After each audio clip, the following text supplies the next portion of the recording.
Our gospel lesson for today comes from John chapter 1, verses 1 through 14.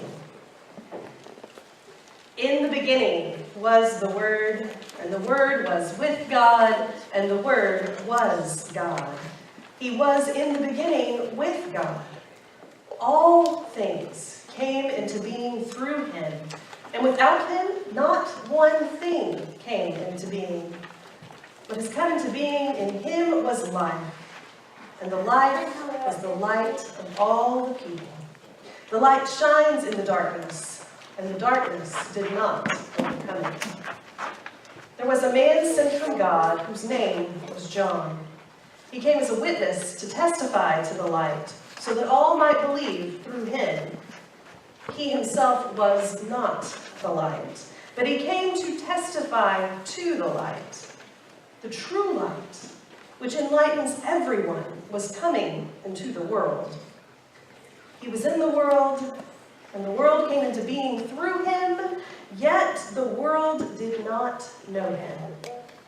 He came to what was his own, and his own people did not accept him. But all who received him, who believed in his name, he gave power to become children of God, who were born not of blood, or of the will of the flesh, or of the will of man, but of God.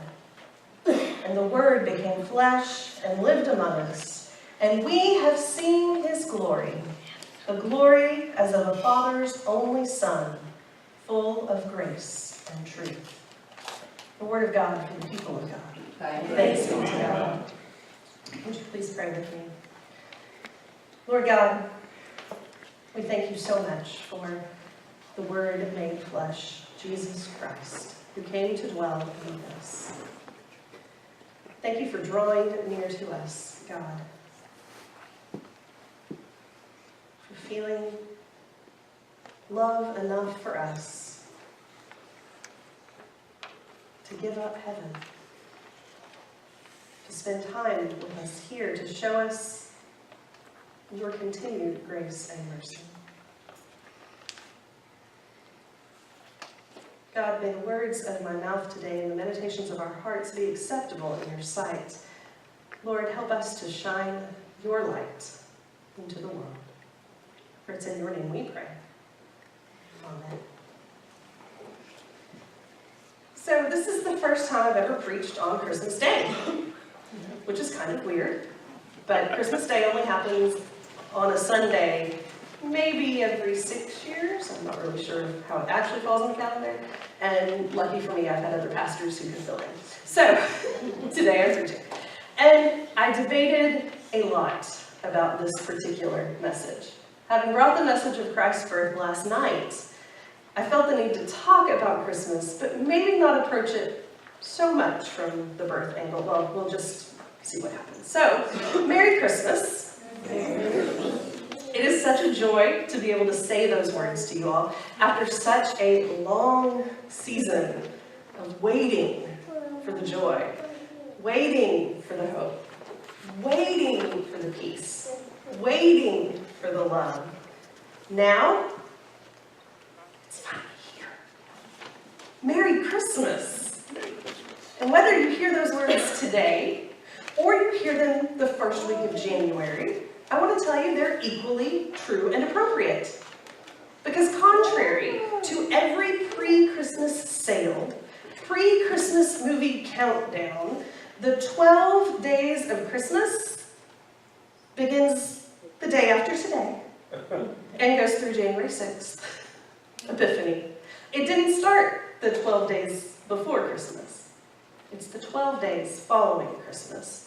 These are 12 days that the church has set aside to celebrate the birth of Christ in the Christian year, ending with the celebration of the Magi bringing gifts to the Christ child. But like so many other things in this world, the 12 days of Christmas have been rushed. They've been placed before Christmas, so that Christmas feels like an ending instead of a beginning. Once the packages are open and the feast consumed, the joy tends to end. But this is not so for those of us who celebrate the birth of Christ. Our joy should go out past today into the Christmas season. Now, the 12 days of Christmas is something that we're not entirely sure of its roots. There are many theories on where it came about and how it came about, and many theories on how we should practice the 12 days of Christmas in our lives. Some people say, do a random act of kindness every one of the 12 days. Some people use Advent calendar type things to count down the 12 days of Christmas. There are even churches I've heard of that have 12 days of Christmas services, one every day for 12 days. Or they have prayer services where they're open for prayer every one of the 12 days of Christmas. And of course, most of us know there's a song about the 12 days of Christmas. Do you all remember that song? We're going to be coming back to that song, so think about the lyrics. So the song we think came about, it was the first recorded, written down version, was in the late 1700s. Although its origin is probably much older than that. It's a song about a true love, giving gifts that increase in extravagance over the season. And while more than likely it was a children's song of fun and mirth, recently people have begun to give it theological meaning. A common story, started around the 1990s, is that the song was linked to a secret catechism between the 1500s and the 1700s, when Catholicism was banned in Great Britain. The lyrics were infused with meaning so that only the faithful would understand. Now, some people, some scholars, and the infamous scholars of Snopes.com will tell you that such meanings are false. They state that singing a catechism only one time a year would be a very bad memorization skill, to say the least. But while it's true that the song itself has French roots and not English, I would argue with those great scholars of Snopes.com and other naysayers. I believe that the original intent of this song wasn't to be a catechism, but that doesn't mean it can't be used that way. In the same manner, Christians have adopted traditions from all over the world to celebrate the birth and salvation of Jesus Christ. The evergreen tree was not originally a symbol of God's unending mercy. It was a sign of hope that new life continued into the new year, that life did not end in winter. But we as Christians adopted the sign as a way to share Christ with those who did not know him. Another example is today, as a matter of fact. A lot of scholars don't believe Jesus was born December 25th, but actually born in the summer, maybe mid-June. But the church picked December 25th as the time of year to celebrate the birth, because there were already festivals going on. It was a time to give new meaning to these festivals, an opportunity to share Christ through any means necessary. Now, some of you have heard that I used to be a youth director, and one of the games we frequently played was the kids would bring an object to me and tell me, use this to tell us about Jesus. And so they would bring things like pencils. And I would say, the pencil is like our lives. It's incomplete and useless unless we're sharpened by the Word of God. They would bring things like toilet paper, which I would say, the Word of God and Jesus Christ wipes away the sins of the world. So, Christians use anything we can find to tell about Jesus. So today, I'm going to give you the Christian interpretation of the 12 days of Christmas. And you're going to help me remember the words, okay? So not claiming that this is the original intent of the song whatsoever, but claiming it as a way we can share God through all images. So let's see. On the first day of Christmas, my true love gave to me a partridge in a pear tree. Very good. So, the true love spoken of in this verse and in all the verses is God. The partridge is Jesus, who willingly gave up his life to protect the children of God. On the second day of Christmas, my true love gave to me 2 turtle doves. 2 turtle doves. The 2 turtle doves are the Old and New Testament. On the third day of Christmas, my true love gave to me 3 French hens. Very good. Even in song, I like that. The 3 French hens represent the Christian values of faith, hope, and love. On the 4th day of Christmas, my true love gave to me 4 colored birds. 4 collie birds or calling birds, depending on which translation you're reading.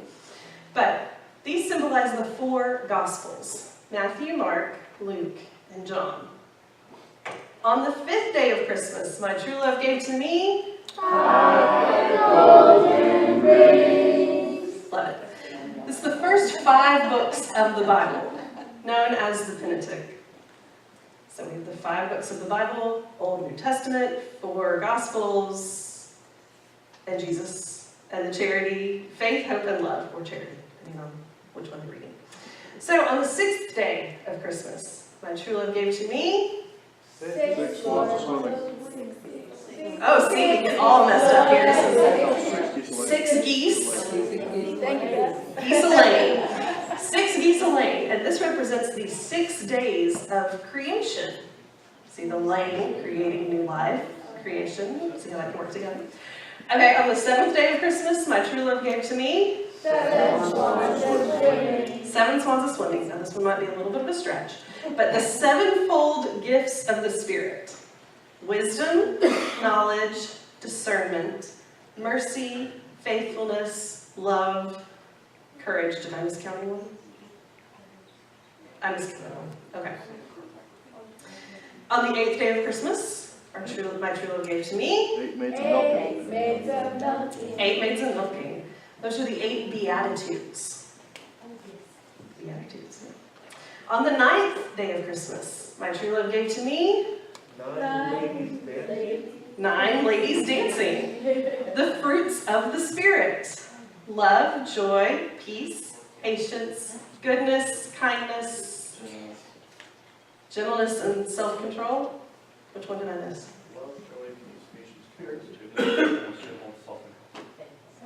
Oh, I missed faithfulness, thank you, and self-control. Apparently not one of the gifts of the Spirit I have, since I forgot faithfulness, that's mine. Okay, on the 10th day of Christmas, my true love gave to me 10 lords leaping. 10 lords leaping. Or, anyone would guess what that 10 might be? Ding, ding, ding, we have a winner. 10 commandments.